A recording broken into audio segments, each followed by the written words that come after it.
the verb 盛る which means to serve or to fill up.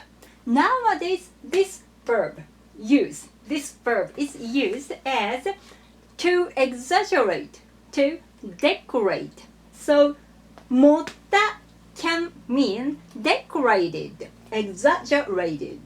And 盛った is the past tense of the verb 盛る which means to leak. So we can say だいぶ盛った。だいぶ盛ったね。だいぶ盛った or だいぶ盛った。だいぶ盛ったね。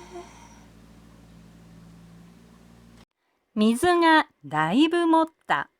水がだいぶ盛った。Both of them are good. ラーメンをだいぶ盛った。ラーメンをだいぶ盛った。ラーメンをだいぶ盛った。All of them are good.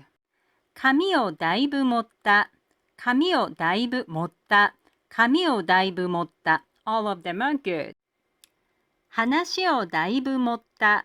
話をだいぶ盛った。話をだいぶ盛った。All of them are good. Don't worry about it too much. This is just an exercise for the Japanese speech accent. Good luck with your studies. 頑張ってください。